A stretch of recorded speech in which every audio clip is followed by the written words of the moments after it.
শরীয়তপুরে বৃষ্টির কারণে এবছর দেরিতে শুরু হয়েছে মধু আহরণ, তবুও গত বছরের চেয়ে বেশি উৎপাদন হবে বলে আশা কৃষি সম্প্রসারণ অধিদপ্তরের।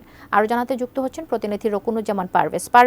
দেরিতে মধু সংগ্রহের কারণে তাদেরকে কি সমস্যার সম্মুখীন হতে হচ্ছে বা সার্বিকভাবে সেখানের কি অবস্থা দেখছেন একটু জানাবেন।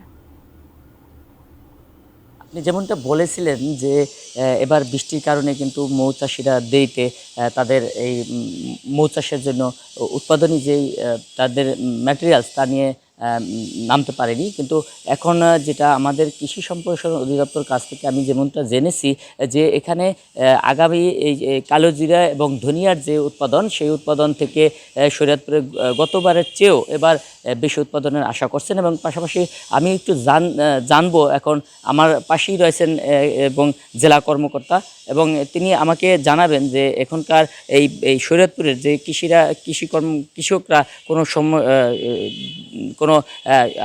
কোনো ক্ষতিগ্রস্তের কোনো আশঙ্কা করছেন কিনা এবং সেক্ষেত্রে তাদের কি ভূমিকা রয়েছে আমি সেটা একটু জেনে নেব।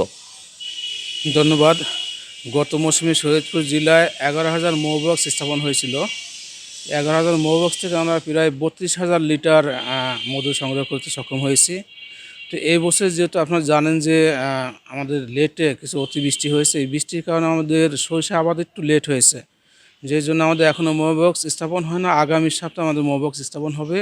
তবে গতবার তুলনায় আমাদের সরিষা থেকে মধু সংগ্রহ একটু কম হলেও আমাদের কালিজিরা এবং ধনিয়া আবাদ বৃদ্ধি পেয়েছে, ওখান থেকে আমাদের মধু উৎপাদন গতবার তুলনায় বেশি হবে। শিয়া বাটার ও ভিটামিন ই সমৃদ্ধ lily glam beauty soap. Lily, always beautiful. তো অন অ্যান অ্যাভারেজ গতবার আমাদের 32,000 লিটার আমাদের সংগ্রহ হয়েছিল মধু। এবার আশা করি যে 32,000 লিটার বেশি সংগ্রহ হবে, যেহেতু আমাদের কালিজিরা এবং ধনিয়াটা আবাদ বৃদ্ধি পেয়েছে। হ্যাঁ, কবিতা যেমনটা তিনি বলেছিলেন যে এবছর কিন্তু আমাদের ধনিয়া এবং কালিজিরা পরিমাণটা বৃদ্ধি পেয়েছে, যার ফলে এবার মধু আহরণের সংখ্যাটা একটু বৃদ্ধি পাবে এমনটাই আশা করছেন কৃষি সম্প্রসারণ অধিদপ্তর। এ ছিল সর্বশেষ আমার শরীয়তপুরের খামারবাড়ি থেকে।